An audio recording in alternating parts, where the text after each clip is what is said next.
This is your Friday Daily Delivery. I am Michael Rand. We got plenty to get to today. I'll be joined by Mark Craig in a little bit for our weekly NFL picks segment. He'll also we'll spend a little extra time on Vikings Cowboys this week. Just we haven't talked as much Vikings as we typically do on the show this week, just because they're coming off of a bye week. Didn't do our usual Monday and Tuesday stuff on the Vikings, and Mark has a keen NFL opinion and mind to help us break down that game. So we'll spend a little extra time getting ready for that big game Sunday night.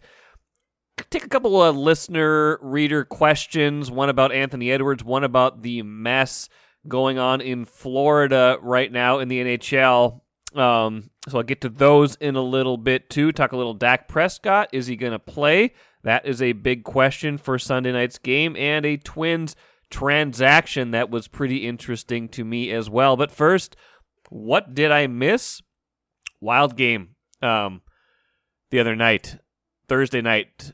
They did not look great. A reminder, I guess, at the outset, I want to make the point there, a reminder that COVID can still wreak havoc on seasons right now. You had Matt Zuccarello in protocols. You had some other players injured. Bill Guerin, general manager, in protocols as well. You had Alex Goligoski, one of your top defensive pair players, injured. So you've got a lot going on. So you get a little injury. You had Rem Pitlick out in the COVID protocols as well. 2 defensemen injured, Goligoski and Dmitry Kulikov. And all of a sudden, your depth is really tested, and not using that as an excuse necessarily, because I think each team is going to go through this at different points of the year, but it is kind of a reminder of, this team, when they're at their best, when they're at their full strength, their lineup, 1 through 18 looks pretty good. 1 through 20 if you count the goalies too. And Cam Talbot played well, even though the final score last night was 4-1, but those last 2 were empty net goals. It kind of shows that the depth of this team will certainly be tested. 4 guys going out kind of at the same time does make for a bigger challenge than missing 1 or 2 at a time. That said, they're gonna have to play better than they did. They played Seattle, expansion Kraken. Seattle's not a great team. They're 2-4-1 coming into this game. They're an expansion team for a reason, and it was a home game for Seattle.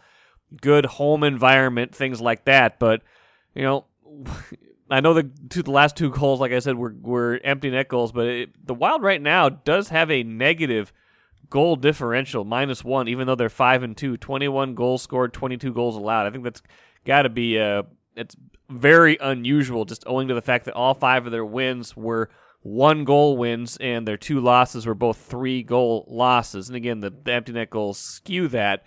I want to see a little bit more from them. I think they're a solid team.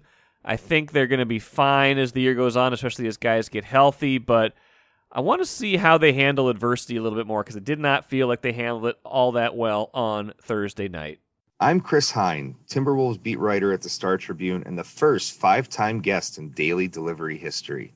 Thank you for listening to this podcast. This work is made possible by our Star Tribune subscribers. For unlimited access to the articles mentioned in this podcast, our coverage of Minnesota sports from pros to preps, and even all of Rand's future blog posts about how the Timberwolves should trade for players they will never get, go to startribune.com/subscribe. Happy to be joined on Daily Delivery today by Mark Craig. We do our weekly picks segment. And Mark, interesting week of games, and I want to spend a little extra time on Vikings Cowboys, because that's one of the best matchups of the week, and is of course very much interest to our listenership. How you doing? Did you enjoy the bye week? I enjoyed the bye week very, very much. Been a pretty predictable last 2 weeks. Not a lot of movement on our survivor pools. I went 11-2 with picks last week, so 4-1 with the upsets. So it's getting predictable. So I think we're heading for some topsy-turvy weekend here, I think. Yeah, it could be. I mean, you start to form opinions about certain teams, and then just when you do that, something happens. And you've talked about that a few different weeks here, where the NFL kind of seems like one of those leagues where, especially this season, where once you think you know something, the league kind of corrects itself. So It Is sure that does. does that play into how you think about Vikings versus Dallas this week? And Dallas obviously coming in, with just the one loss has, I think has covered every game. Vikings 3-3. How do you think about this game as you kind of get ready for it on Sunday night? Well, yeah, and they've won 5 in a row. The correction doesn't have a feel whenever both teams are coming off a bye, because it seems like they kind of reset themselves. I think Zimmer even talked a little bit about how it was like, school was out and the kids were like, hey, having to come back to school, in the fall. And it's like, got to get everyone refocused. What I thought about this game is US Bank Stadium and on Halloween, I think I joked about it in my thing on Wednesday. It was like, US Bank Stadium versus the Vikings pass rush versus a 7:20 start, alcohol. It's going to be that is going to be such a factor in this game. The Vikings have their pass rush back, but just as importantly, they got their home crowd back, and it makes such a big difference. Now, if you can rein Everson Griffin in and have him not jump on like multiple third downs and do some things that's on the negative side of Everson, this could be and if Dak Prescott's calf injury is bothering him, I'm sure he'll play, but this could be a situation where, the Vikings, it'll be an upset. I think it's only 2.5 point spread or something. But where it's at, when it's being played in the Vikings pass rush, I have a feeling it won't feel as much like an upset because the Vikings, are a pretty good team as well. So they're definitely capable of winning this game, especially being played at home, primetime, Halloween night. It feels like, this is a pretty important game for the Vikings. They're 3-3 coming in. They've got this 4-game stretch that we've kind of locked in on. You lose this one and you're suddenly like, okay, now there's a lot of work to do in those next 3 before the schedule eases up a little bit. Win this one and you feel a little bit more comfortable. Maybe set the stage for how important you think this one is for the Vikings. Well, I guess I'm showing my age, but I tend to agree more with coaches now when it feels like this is kind of the theme almost every week until you're out of it, until Jacksonville's not talking about this right now, or Detroit's not talking about this now. But when you're kind of like where the Vikings are, where you're a 500 team trying to crawl, like last year when they were trying to claw their way back, every game was big. And I look back, I wrote about this on Wednesday. I look back, 45 days ago to September 12th. In the morning, we're sitting in Cincinnati, and the theme was got to beat the Bengals because, boy, and the Bengals and the Cardinals, because when you got the Seahawks coming in, they can't beat the Seahawks. And then we would, after the bye, there's all these games. Well, right now, those are the top team in the AFC is Cincinnati. The top team in the NFC is Arizona. So, they almost won those games, but going into it, it was like they had, especially Cincinnati. This is almost like I never heard anybody say must win on week 1 until this year, I think. It was like, you just got to get rid of Cincinnati. Well, Cincinnati's a really good team right now. So, yeah, I have a feeling this is a big game, but if they win this game, then, going to Baltimore is going to have a whole new set of big game. This is the critical moment, because if they don't win that game, then Dallas didn't mean anything. So yeah, it's a fun stretch because it's more fun to like play Dallas and Baltimore and the Chargers and Green Bay than it is to, like look at the Rams. I mean, they played the Giants, the Lions, the Texans. So yeah, these are fun games, but I wouldn't say the season rests on Sunday night.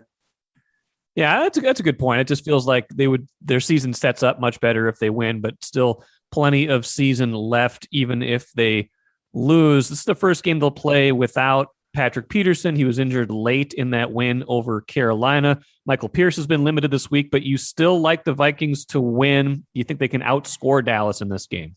Yeah, I do. I mean, I think, maybe not. Sometimes whenever you cover a team or you watch a team closely, you see people tend to maybe focus more on the warts than they do, what's good about this team. There's a lot of good things about this team. Dalvin Cook, one of the best game, maybe the best game I can remember seeing him play. And I don't know what the numbers say it, that maybe he had better games, but 2 years ago, I think it was, when they were in Dallas in prime time, when he was absolutely 100% healthy, he was the best player in the NFL that night. And I think that, he's off the injury report. He's healthy. He's coming off. He had that big game at Carolina, and then he's had 2 weeks to rest.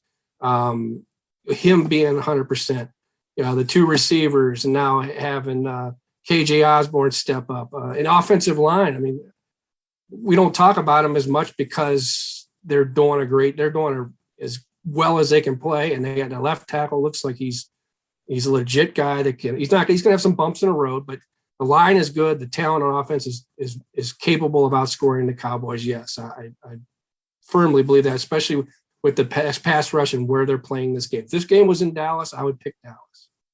Yeah, I think that's fair. And it's funny you mentioned at the start of the show, got to keep from jumping off sides and getting too worked up. I looked it up the other day. The Vikings do not have an offside penalty all season, which was shocking to me because that's been a problem in the past. They don't have on defense? Not an accepted one anyway.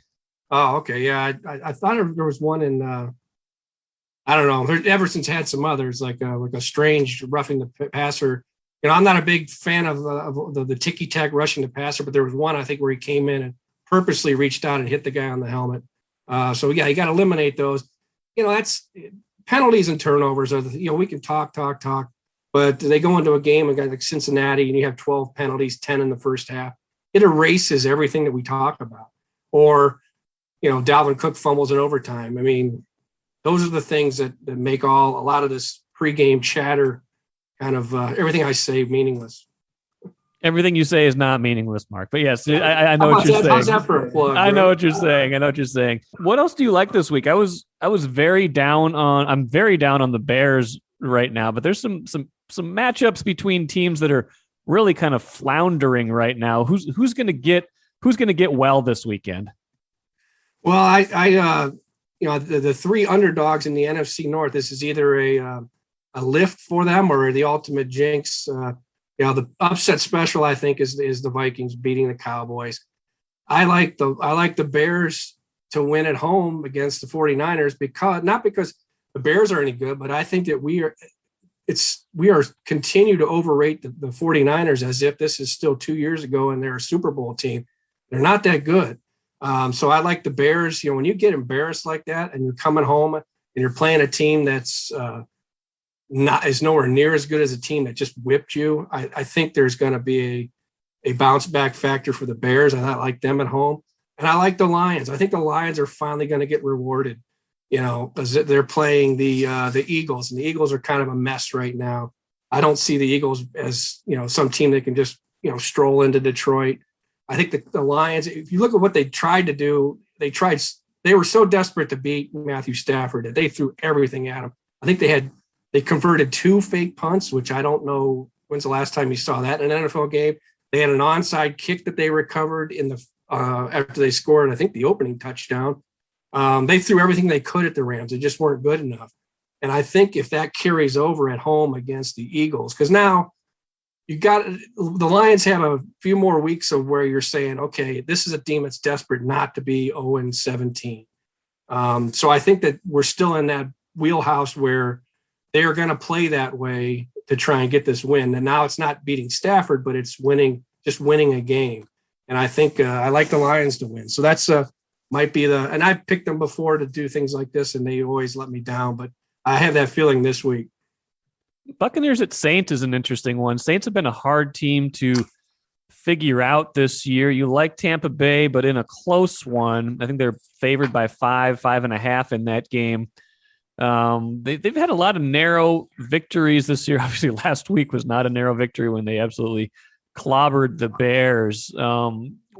What do you like about this matchup? Because there's some intrigue in that one.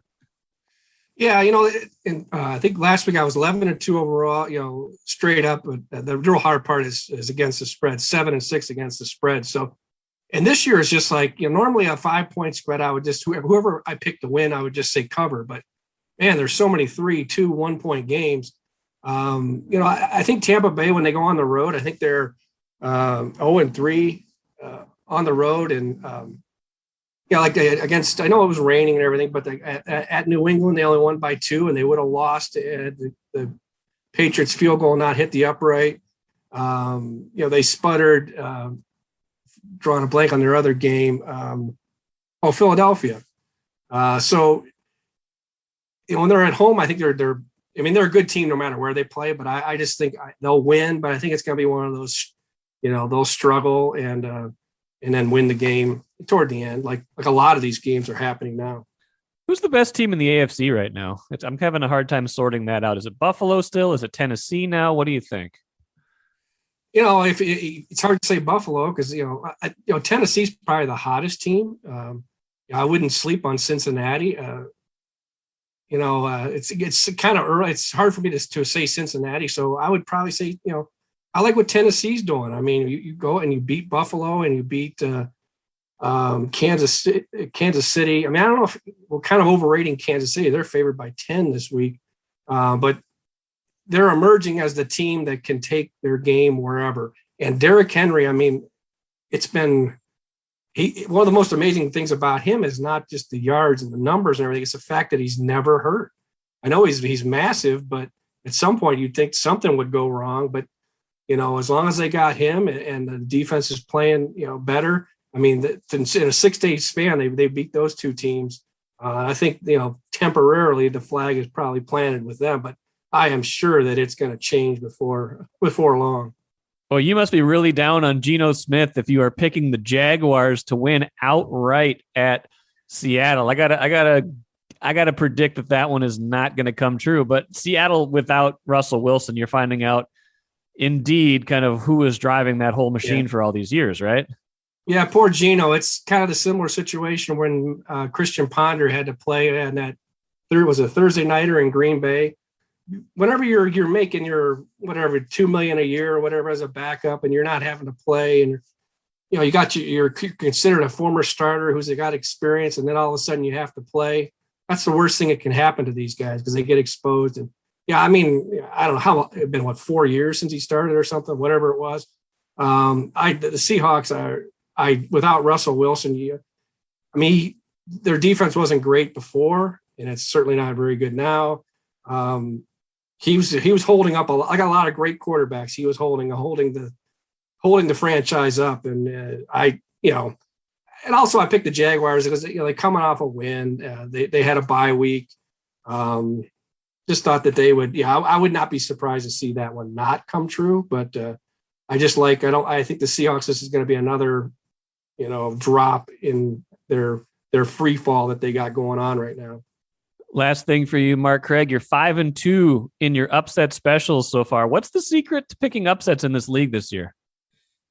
I don't know. Some of them don't feel like upsets because the road teams, I used to just like in survivor pools and everything, I would stay away from a road team no matter what. But now, I did this stat a few weeks ago and the road teams were above 500, and I'm sure it's gotten even better for the road teams. So, I think a lot of is just the momentum, and it's weird because it's like maybe I don't play the stock market on a daily basis like some people, but it almost feels like when it's way up, you got to predict it's going to go down and vice versa, and until you reach a certain point, like I'm not going to be picking the Lions to bounce back in week 14 or whatever, or then it gets kind of at the end of the season, whenever now with a 17th game, you're going to see maybe teams resting that are really good, resting starters, maybe extra games. I don't know. So it's going to get really hard to predict toward the end of the year. But a lot of it has to do with momentum and just bounce back and sort of trying to figure out the emotional part of where a team is mentally after a big loss or a big win. We'll see what kind of momentum the Vikings bring in. They had the two wins before the bye that were fairly dramatic, and then they got a chance to get healthy and rested. Mark, good stuff. Stay away from all the drunks out at US Bank Stadium on Sunday night, and we'll talk to you again next week. All right. Thanks, Michael. Now, after Mark and I talked, good stuff from him as usual, by the way, it was revealed that Dak Prescott's status is still in question. Quote from Dak after Thursday's practice, he's got the calf strain, he's been limited. Knowing this is a long journey and a long season, I don't necessarily know if this is fully my decision, talking about playing, but I'm just going to keep controlling the things I can to get better. I've gotten better each and every day, and that's what's most important. I'm just focused on doing that again tomorrow. That says to me, Mike McCarthy says there's thresholds he's got to clear. It does sound to me like the the Cowboys might be taking the long view of this, and that Dak Prescott might not play Sunday, which would obviously be a huge deal, and is showing up in betting odds right now. Mark Craig had this as his upset special because Dallas opened as 2.5 point favorites, and now, if you look at it, the Vikings are 2.5 point favorites. So the line has swung 5 points from Cowboys minus 2.5 to Vikings minus 2.5. And I always tell everybody, if you want to know if someone's going to play or not, follow the money line. Vegas always knows first. So I'm guessing, based on this, that Dak Prescott is not going to play in this game, which would be a huge break for the Vikings. And we'll see, maybe this is all subterfuge. Maybe he does end up playing. If he does, is he, fully able to play like Mark and I talked about? I don't know. But this wrinkle on Thursday has me thinking that it's less likely that he's going to play, and that would be a huge deal for the Vikings. Now, it could have been an even bigger deal. They could have pulled even closer in the NFC North race with a win Sunday if Green Bay had lost on Monday Night Football to Arizona. However, Green Bay missing pretty much everybody of note, it seemed like, aside from Aaron Rodgers, Devontae Adams in protocol, the top two receivers in protocols for COVID. Speaking of seasons potentially being wrecked by COVID, playing Arizona at Arizona, an undefeated team on a short week, traveling west, all sorts of, built-in excuses, reasons why they wouldn't win this game. The Packers win 24-21. They get a goal line stand, essentially a interception in the end zone when Kyler Murray and A.J. Green have a awful miscommunication. A.J. Green wasn't even looking for the ball. Rasul Douglas, who had just come off of Arizona's practice squad, makes the interception. So now Green Bay, instead of being 6-2 and within the range of the Vikings, say the Vikings win and get to 4-3, they're only one game back in the loss column. Now the Green Bay is 7-1. Starting to put some distance between themselves and the rest of the NFC North. And it really shows the razor-thin margins in the NFL, right? The Packers escape Arizona with a win on, the final play. Vikings arguably in a better position to win at the end in Arizona, but they missed the 37-yard Greg Joseph field goal. You got the game in Cincinnati earlier this year where the Vikings rally and look like they're maybe going to win the game in overtime before the Dalvin Cook fumble. Green Bay survives two missed Cincinnati field goals that would have won that game in Cincinnati. They end up winning that game. I mean, listen, that's the difference right there. I mean, Packers are 2-0 in those games. Vikings are 0-2 in those games. You flip just one in each direction, and this is a much different race in the NFC North. But that said, you are what your record says you are. Good teams find a way to win those games, and the teams that aren't great, at least, find a way to lose those games. We'll see if the Vikings have a way to equalize or at least get themselves in the playoffs as the stretch run continues here. Let's get to a couple of listener questions right now. First one from Dear Minnesota Sports says, at Ramball, I keep replaying Anthony Edwards' post-game presser from Wednesday night in my mind. So here's a question for the podcast. When was the last time we had as charismatic an athlete in town who's also a star? He says, I dare say it may not be since Kirby Puckett. That's a big connection right there to make. You're going back, 20, 25, 30 years to Puckett's heyday. Yeah, at least 25, more like 30 really to the World Series and then beyond that. I did think about this for a while though, and it's not a crazy assertion because we've had our share of stars, we've had our share of characters. Have we had somebody that maybe combined the elements of charisma, leadership, and talent to the extent that Anthony Edwards does since Puckett? And it's a good question. I think some people qualify to be in this discussion. I think Randy Moss, especially when he came into the league, was kind of had that same vibe of just kind of the let it flow, just like speak your mind. in a good way, but I don't know if he was ever quite the leader that Anthony Edwards seems like he's growing into at a very young age. Kevin Garnett is another one. I mean, when he was really young, there was a lot that he was, his charisma was off the charts. His leadership was growing. But again, I don't quite see him in the same way that I see Anthony Edwards or Kirby Puckett. Lindsay Whalen definitely comes to mind. I don't think her charisma is quite the same as Anthony Edwards. It's a little bit more of a understated kind of sense of humor, more understated sense of, kind of her identity.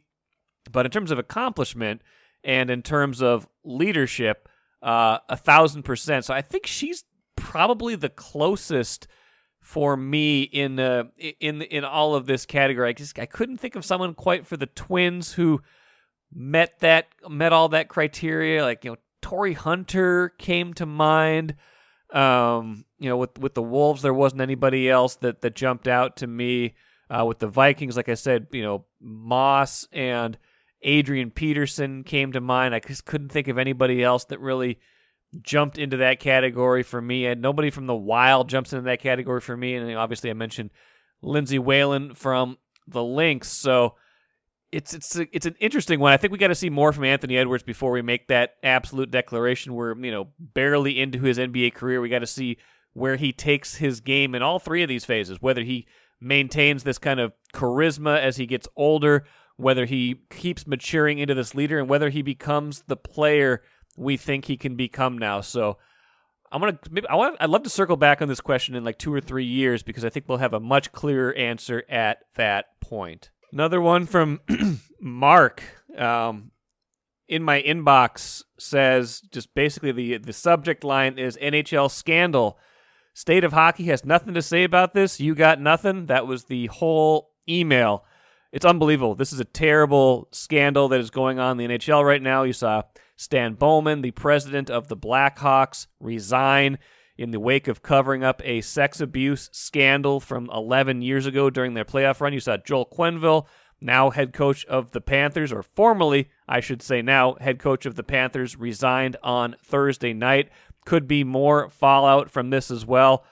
It's hard to comment on stories like this just because the totality of them is just awful. There's not that we shouldn't talk about them, but there's so beyond just saying how awful they are, it is hard to put into words what else you would say about this. And I guess the only other tertiary sports-related thing we can say about this right now is that it has touched the Wild in a couple different ways. Andrew Burnett, now the interim head coach of the Panthers, taking over a 7-0 team, by the way. And it sounds like Bill Guerin will be the new general manager of USA Hockey, taking over that role for Stan Bowman. So, that's not the main takeaway from all of this, but it is it's something to consider in all this as well. But just an awful story. I've listened to some of the Kyle Beach interview, the player who had come forward. It's just, in this day and age, you can't imagine that happening, but it wasn't all that long ago that this did happen. Let's finish with the cooler. The Twins hired a new hitting coach from Class A, Great Lakes Loons, David Popkins. Not David S. Pumpkins, by the way. David Popkins, 31 years old, never played in the majors, but is regarded as a game planner, swing mechanic. Our Phil Miller reporting those things in a story that's on StarTribune.com. So this is all according to Major League sources. Did talk to the Great Lakes Loons manager Austin Chubb. Speaks highly of David Popkins. So this is a risky hire, I think. When you hire someone without that major league experience to try to revamp an offense that really will seal your fate probably in coming years. Obviously the pitching's a big deal too, but if you can't get this offense going to a better degree, and it's really fallen off since 2019 when James Rowson was here, you're going to have some problems getting this team back into the playoffs. So a risky move from Derek Falvey, Thad Levine, the decision makers with the Twins. We will see if this is the kind of connection, this is the kind of move that will help them straighten things out at the plate. That will do it for this week. Thanks for listening. I am Michael Rand. Be back at it Monday with Patrick Royce breaking down Vikings Cowboys. Should be tons of fun. Have a great weekend. We'll see you on Monday.